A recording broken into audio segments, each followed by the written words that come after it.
Welcome to MUC U with our great friend Rick Wilson. This is David Wheeler and my co-host Mo Davis. Hey guys, how are you? Hey, good morning, Rick. It's been a minute. Good to be back with you. Hey, good to see you, my friend. Well, I thought we'd check in with you. You know, we've run parallel tracks with you over the last couple of years. And, Sure. And where do you guys stand at this point? Where's Lincoln Project headed, and what are your thoughts on the next, the short-term future here? Look, here's the real thing about this. I follow the Alexei Navalny rule. You are not allowed to quit. Trump won an election. We beat him or helped beat him in 2020. We won 17 out of 21 races we were in 2022 for the pro-democracy side. And we have, we ended up moving our numbers right on the money once again in this year. Actually, we pulled out a few more Republican votes than we did in 2020, but it wasn't enough.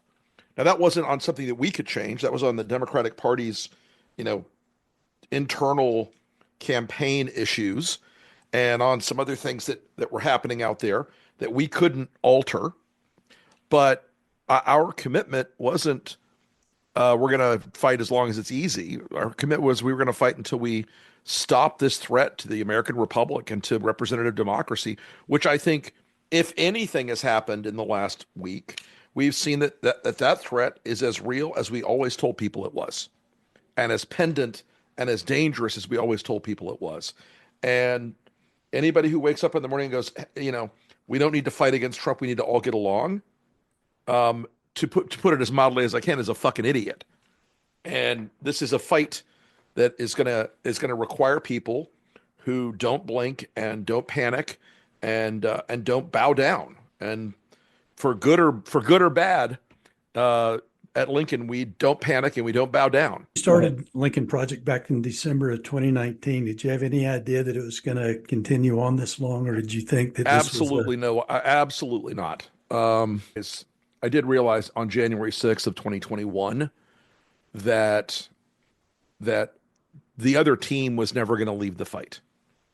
They were going to keep trying, keep cheating, keep doing everything they could to gain and retain power, and that it wasn't as easy as beating him once. And I knew, and I got a lot of shit for it. I said in December of 21, I said, Trump will run again. He will win the Republican nomination, and we will be right back at this. And I had people from the left who were pissed at me, from the right who were pissed at me. Everybody's like, oh, no, that could never happen. It's never going to happen. Oh, Trump's gone. It's over. It's done. But it wasn't. And we have to be honest about the fact that our system is not capable of a consistent response to a threat like Trump. We get fired up about it in January of 21, and even Republicans are like, no more, we're done, this is unacceptable, we can't have this guy around. And then we're right back to it with them all bending the knee by the spring of 23. And all of these things that we've said about Trump, that he's going to be an autocrat, that he's going to abuse the power of his office, that he's going to be a dangerous figure, none of that's changed. It's all true. It's always been true. He is better organized this time. They understand the levers of power more in a more granular way than they did the last time. So our fight goes on, and look, our goal right now. And again, I did not want to have to keep doing this. I wanted him to go away.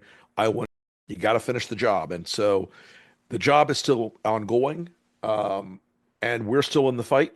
We're focusing on a big thing right now, which is fighting Trump on these nominations and fighting Trump on these early policy moves is important, not just because it's the right thing to do in the short term, but it's important because as we go forward, we've got to lower Trump's approval rating as much as we can between now and the end of this year, get it down into the 30s so that we go into the fight in 26 with the ability to take back the House. But what do you think happens? I mean, at some point, Trump's 78, he's fat, he eats shit, Yeah. he's not going to be around forever. It seems to me like he's a unique personality that's able to, hold this ragtag. What happens when he's gone? I will say this, and I think people should take some hope from this. And I wrote about this morning on my Substack about Ron DeSantis. And the analogy I gave, it's easy to look at authoritarians and bullies throughout modern political history. When they are strong, they look really strong. But at some point, they all break in the end. So in Florida, Ron DeSantis, before he ran for president, was an incredibly powerful governor. He ruled with an iron fist in the state, okay? It was remarkable how much the legislature would do for Ron DeSantis. Sided with him in every fight, did whatever he wanted all the time. He runs for president, and it got even more exaggerated. And they were passing bills so that he could run on them. They were letting him run roughshod over all of their legislative priorities and wouldn't say a word. And then this week, he starts planning to run for president again in 2028, and everyone knows it in the Florida politics system. And that he came to them and said, I need you to do these immigration things that made Trump's immigration stuff look like nothing. That made Trump's immigration stuff look like a love tap. It was so crazy and so over the top that the Florida House, which is more MAGA than Mike Johnson's caucus, by the way, and the Florida Senate said, no. Nope. Fuck you. And DeSantis has been melting down in real time for the last 3 days because of that. It's a real lesson that when Trump's numbers right now are at 45, his approval's at 45, it's going to drop. That number will go down. He will continue to have failures as he's having right now. Look, a lot of his people right now are very unhappy. Why are they unhappy? They're unhappy because Donald Trump has absolutely started to hurt his own people. When you're talking about cutting veterans' health care, when you're talking about cutting suicide hotlines, when you're talking about cutting SNAP, when you're talking about cutting disability, when you're talking about wrecking the economy with either tariffs or these mass deportations, people are slow, but finally figuring out they've been played. This is as good as it ever gets. So as he starts to show, the collapse of his political power draining out, as every second-term president does, Bush dropped 14 points after he announced he was going to privatize Social Security. That doesn't. These things don't work well. But as that starts to collapse, he's going to have more and more trouble intimidating people that he's the future. Now, do I think they're going to have a sort of gigantic food fight in 2028? Absolutely. Do I think that Trump's going to try to plan some dynastic BS where Don Jr. runs? I also think that may be the case. He clearly is monarchy curious. Yeah, I just can't. It's hard to imagine though Junior stepping into his shoes. It is. He just doesn't have the stones to do it. Trump has a unique set of predicates about him. The 40-year image campaign to make him seem like he's a great business leader. 15 years on The Apprentice, where millions of Americans watched him play a character on a game show of being a strong business leader and strong negotiator. All of it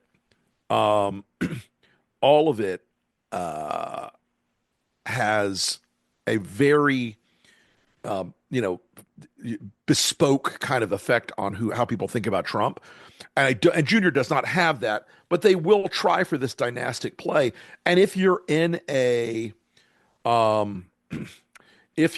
fight in 2028 with a field of 15 people or 20 people, Don Jr. doesn't have to win a majority. All he has to win is 10, 15, 20%. Do you really think Junior would run? Oh, absolutely. Absolutely. And is he viable even in the Republican Party or in the Look, MAGA party? the Trump name is a powerful force in this world. The Trump name is a um, very powerful tool. Yeah, I know, but Junior is such a fucking idiot. Yeah, Uh, but Donald Trump's not exactly an a towering intellectual figure either. Um, but look, I think it's all right now very much, a forward-facing problem. We don't know what the world looks like in 3 years. If he gets in trade wars, all these things, if the economy has an externality, either a market crash or something else happens, if AI starts to lead to millions of jobs going away very quickly, which it certainly could, all of those things could lead to a political climate where people go, okay, we gave this a shot, we're done now. But we don't know that yet. We just don't know that yet. and what about in Florida? DeSantis is term limited. Yep. Uh, who's going to fill the MAGA shoes there? Well, look, you've got Matt Gaetz wants to be governor. You've got Byron Donalds, the member of Congress from Southwest Florida, wants to be governor. You've got Wilton Simpson, the current agriculture commissioner, which is a big, powerful job in Florida, wants to be governor. You've got Casey DeSantis, wants to be governor. There are a lot of people who want that job.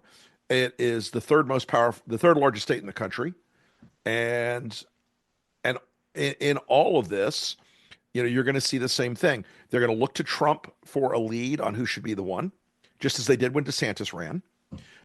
I mean, Matt Gaetz is a very clever politician, whether you like him or not. He's a fucking degenerate, but he's a clever politician. Byron Donalds is the Fox crowd. In some ways, what like the Rupert Murdoch primary will decide a lot of this race. Yeah, If you but were in a a lot of betting ways, man, but or a betting Trump, man, who would you put your money on right now? Byron Donalds. Yeah, that's interesting because Mo ran against. I think he's position. Yeah, Madison Madison Cawthorn. Cawthorn. Yeah. He's positioning himself for Donaldson's seat. I think. Yeah, he's down there now, and I think that is definitely a real possibility that he's going to make that run. Yeah, it's funny. He spilled the beans about the Republican cocaine orgies when he was up on Capitol Hill, and Yep. it's like the Matt Gaetz thing. He it may be one of the few times in his life Cawthorn was telling the truth. Yeah, Madison is a perfect example that the disqualifying thing, the things that would disqualify anyone in the eyes of MAGA are campaign assets when they're on the list of people that they like and they favor. Yeah. I find it interesting, with the Lincoln Project. I know it's, you're not like a country club conservative. You were, in the trenches, back in the day. And also on your board, you got Joe Trippi, who helped with Sure. my campaign. Yeah. Yeah. Who's certainly, on the opposite. Joe is a damn warrior, man. I love him. He is a damn warrior.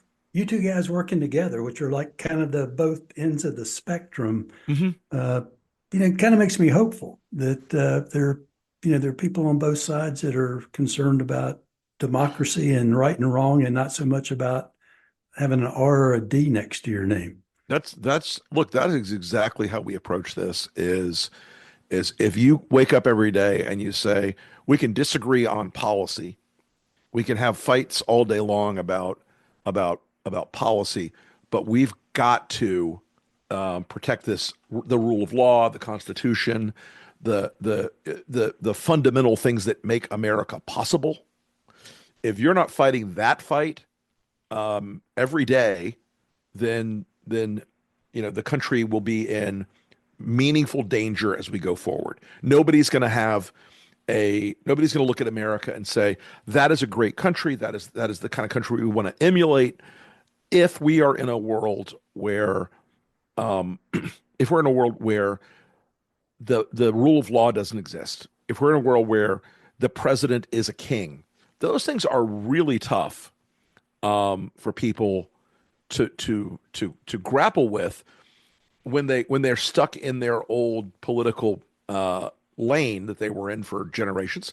And look, Stuart Stevens and I, we fought for and elected Republican governors and senators and congressmen and presidents and everything else. And Joe did the same thing on the Democratic side. But we all have an agreement that the danger we face right now is so stark and so immediate that we can't let anything stand in the way of waging a fight against people who would destroy the things that make a modern Western democracy possible. What do we, I looked at it and I see like you and Joe Trippi working together. I see, Taylor Swift and Dick Cheney on the same side. Right, I thought going into the election in November that, when people that diverse are on the same team, that there's a real possibility of winning. And what do we do wrong? Well, look, there are a couple of little things and a couple of big things. The big thing was that Biden was still the functional incumbent, and he was president during a time of terrible economic stress, and the voters didn't forgive him. The Democrats failed. The Democrats thought that they would propose responses to inflation and job loss in the post-COVID era just by saying we're going to do the right thing and we're going to pass these bills, do inflation reduction, infrastructure, PACT Act, all these other things that were good. They were good things to do. But they didn't spend the period of time they needed blaming Donald Trump for those things that happened. So Trump got to skate for the first year of the campaign. Biden, we're gonna all talk about this for a long time. He should not have run again.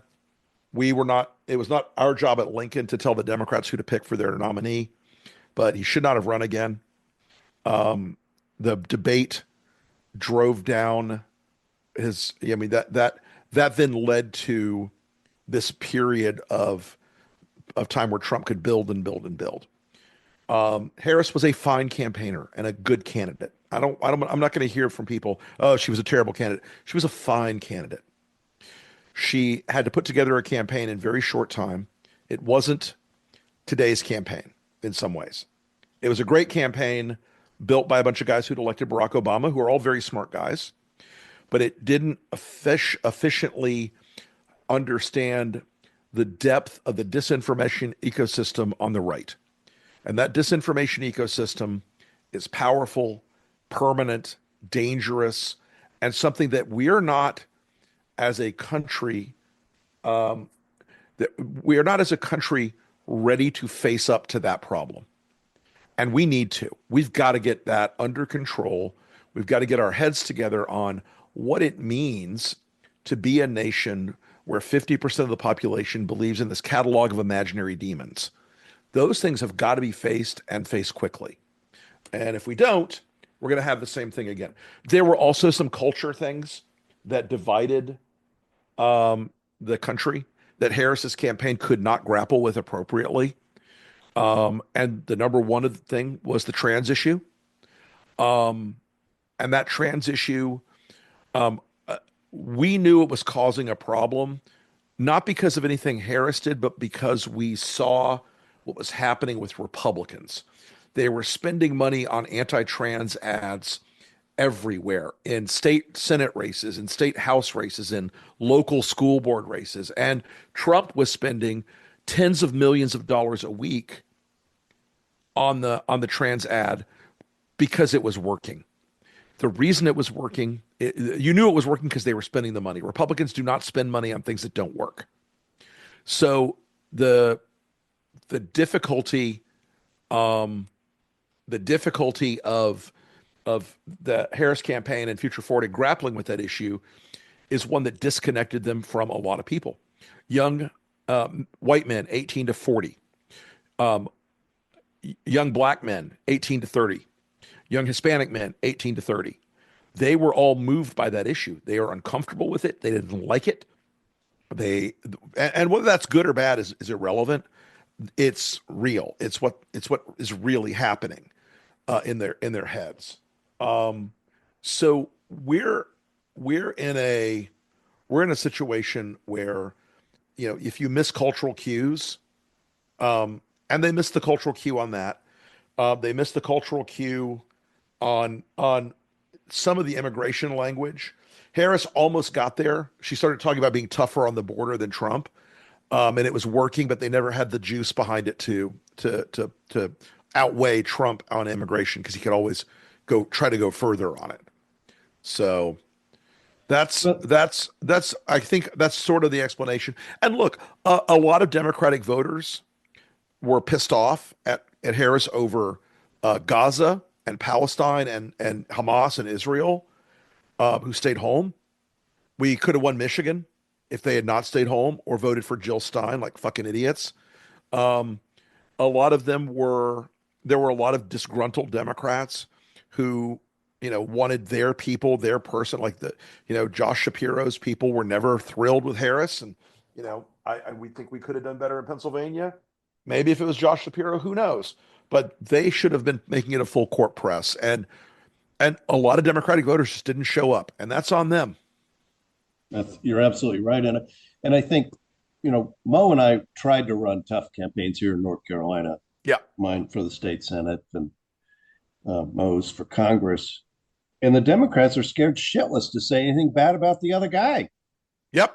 And Yep. where does that come from? And did you Okay, see I will tell you. movement there? I mean, you've been around this game a long time, my friend. I will tell you. I will tell you. One of the reasons they don't do that is their pollsters tell them over and over again, the American people want us to get along and work on solutions together. People tell you that in focus groups. It's a fucking lie. It's insane. It doesn't work. And the Democrats have taken that bait, and the Republicans will play that game with them all the time.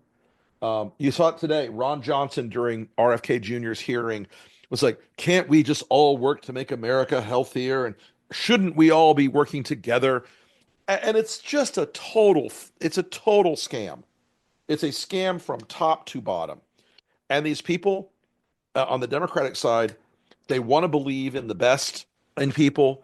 And unfortunately, the counterparty in this equation believes in one thing, and that's winning. That's right. And Democrats, as Mo points out, would rather go sit in a cafe and have chamomile tea than win sometimes. Listen, I say this to people a lot. When you grow up in the Republican Party, in Republican politics, as a young consultant, as a young operative, you get two lessons right away. Lesson number one, just win, baby. Do whatever it takes to win. Lesson number two, stay on message. If you have an issue with lesson number one, refer to lesson number two.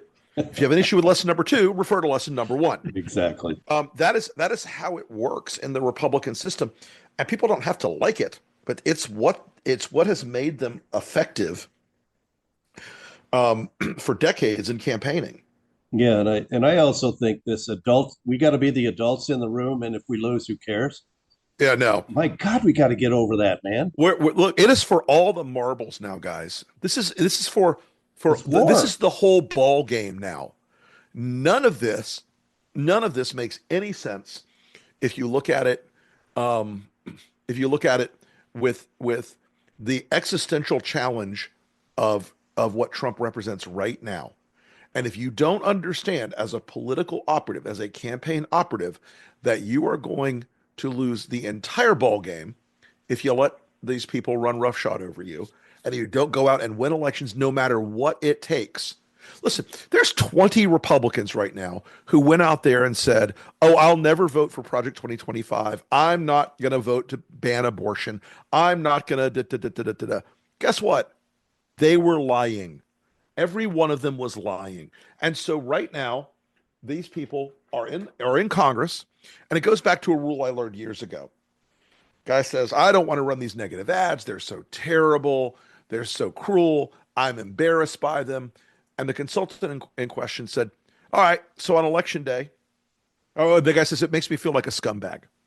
And so the consultant said, all right, so on election day, you want to wake up the next day. Do you want to be the honorable scumbag or just a scumbag? Because do you want to win or not? And winning matters. Winning is the big shit. Winning is the big deal. pretending that you're some virtuous, like pious person who's above negative campaigning and above tearing the bark off of people. Get the hell out of here. I hope Democrats are listening to you. David and I down here in North Carolina in the congressional race, we want to get rid of Cawthorn because he was just a Sure. horrible human being. Terrible, terrible piece of shit. Yeah. So, the numbers are against us. So what we encourage people to do is to register as independent, and then you could vote in the Republican primary and get the least worst of the little. Right. And then the Democrat said, "Oh my God, you're making a game of this. You're gaming the system." And it's like, we're playing that the rules allow it. We're not saying break the law, but we got to use the rules to our advantage. And that is the correct answer. If the rules present an advantage for you, use the rules to your advantage. Don't pretend that some sort of virtue in your life will prevent you from winning. You want to win, you got to win. You want to do this, you got to do this.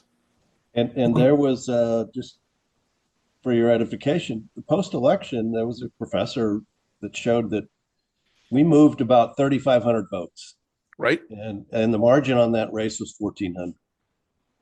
Sure. And the Democrats are still pissed, though, that we did it. It is.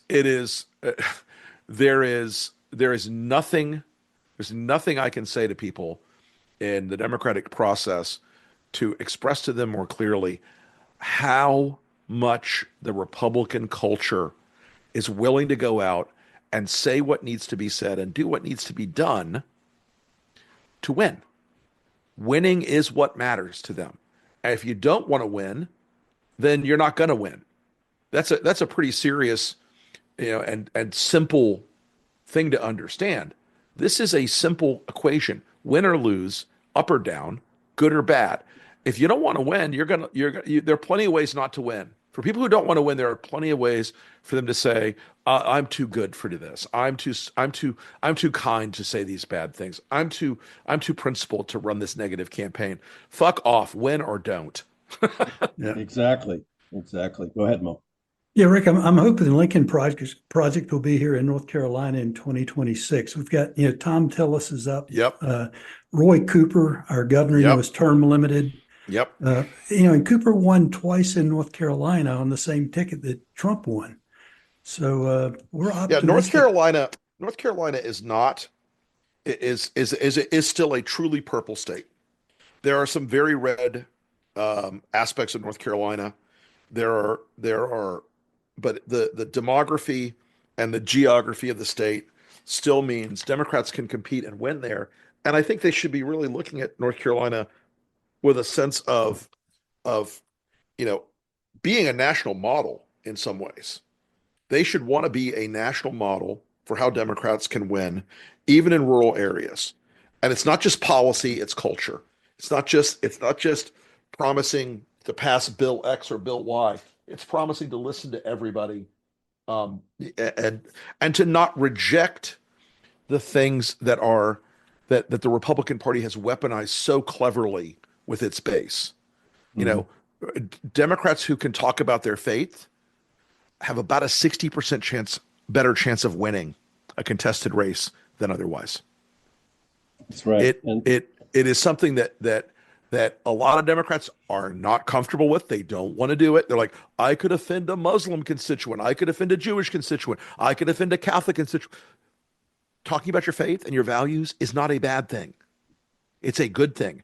And Democrats are sold to the Republicans.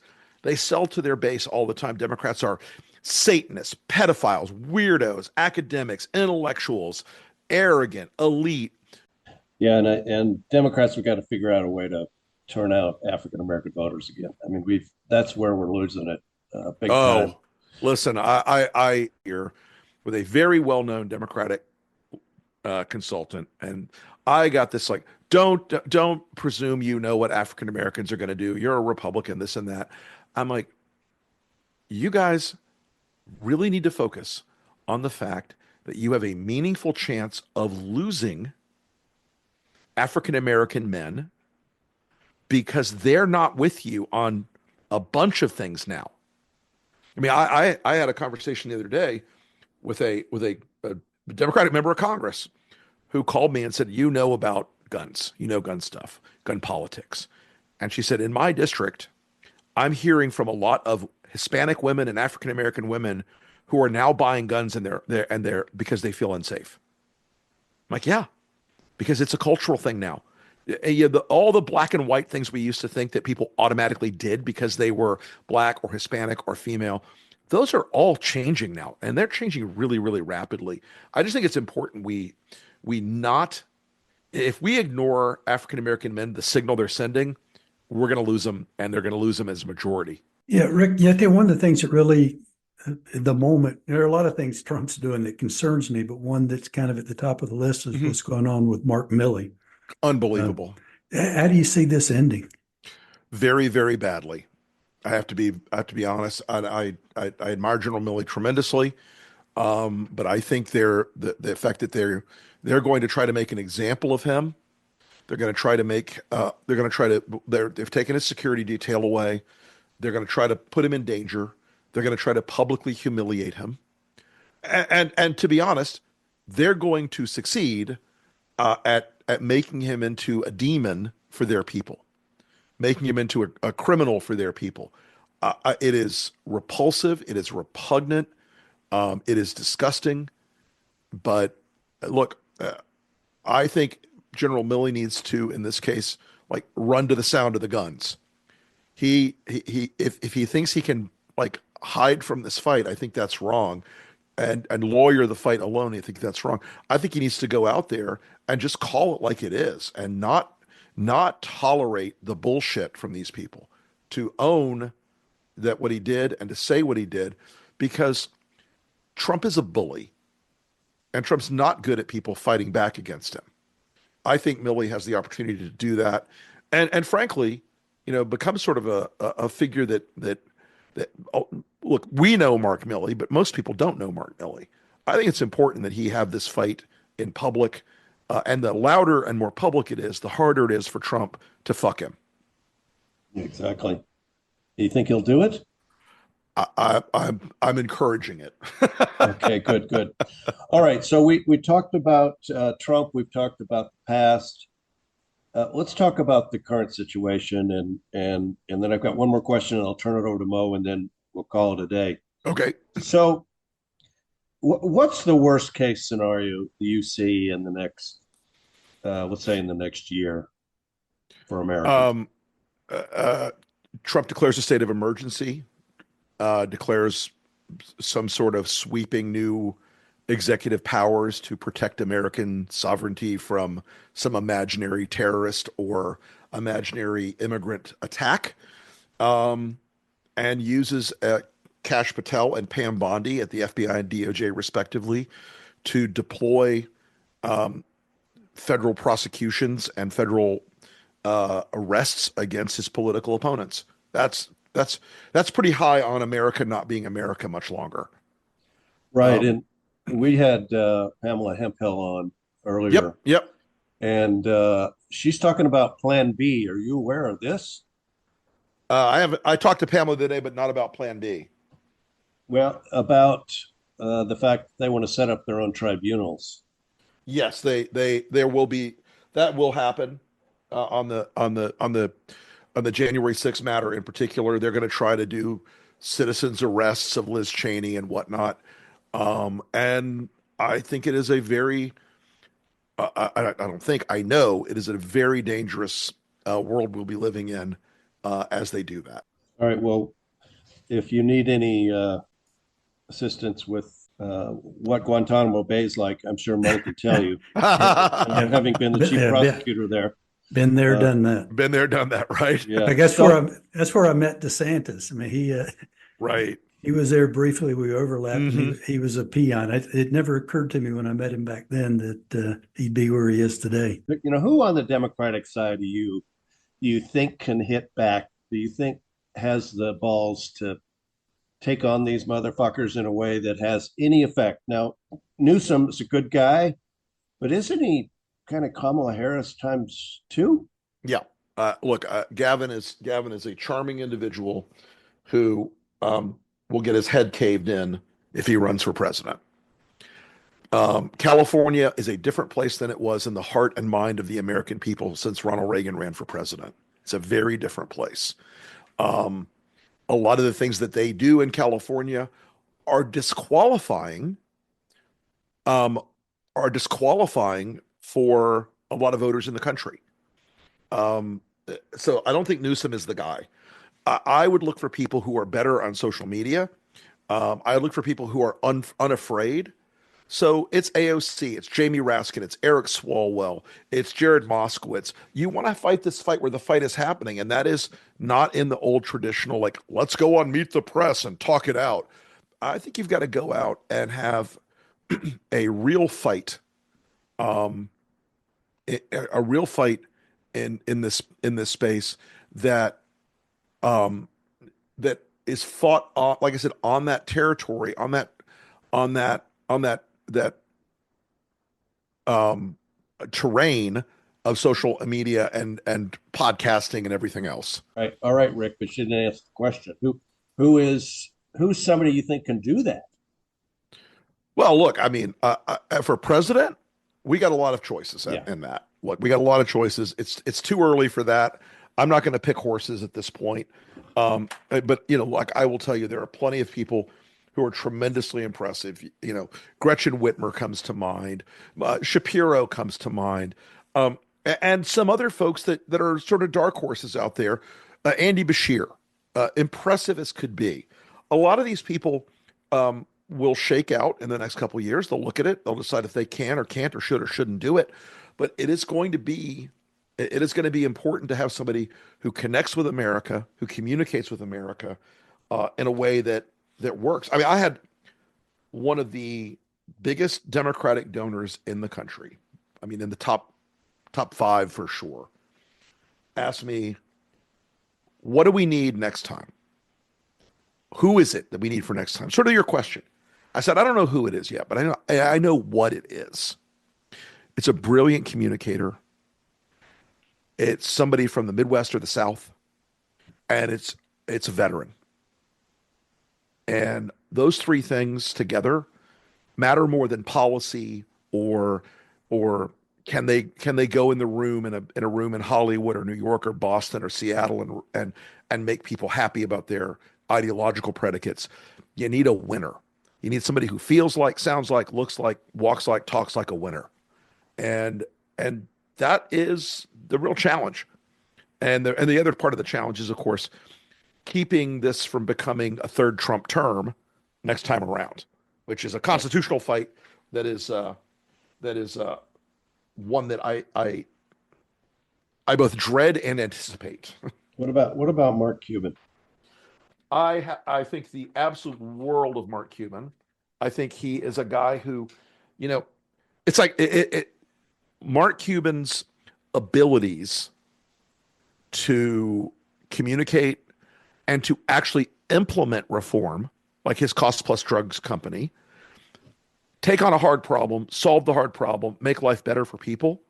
Holy shit, that's what I want a president. I think as an outside force, a person like Mark Cuban or Mark himself would be a very interesting play. And look, he's not afraid to go mix it up either.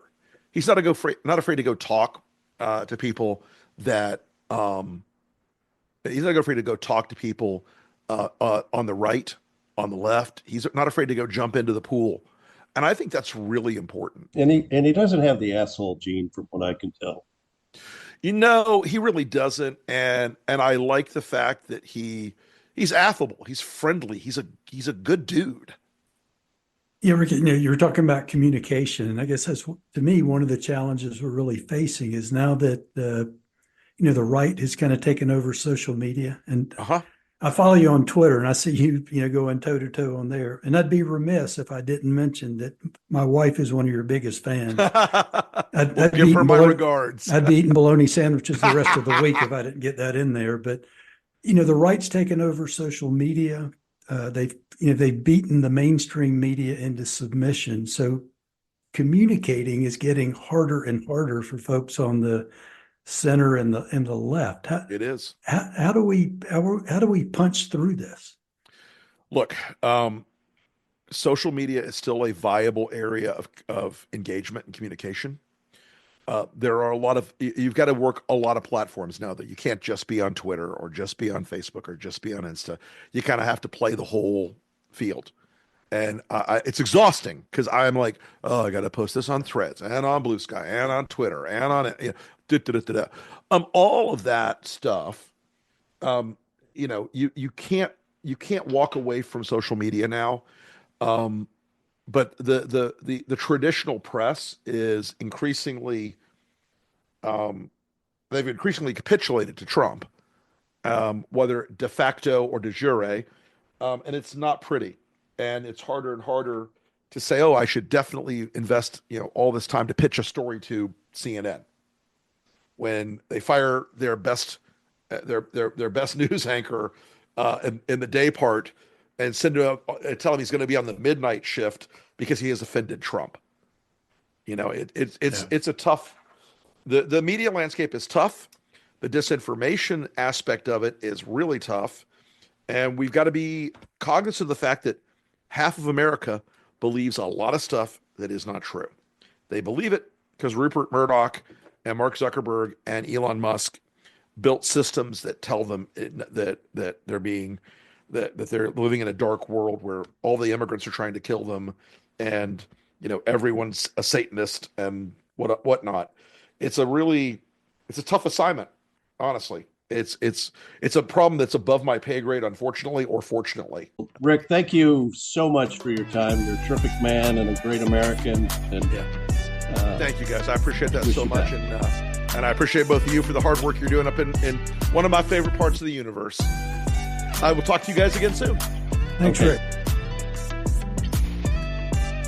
This has been MUC U, hosted by Colonel Mo Davis and David Wheeler.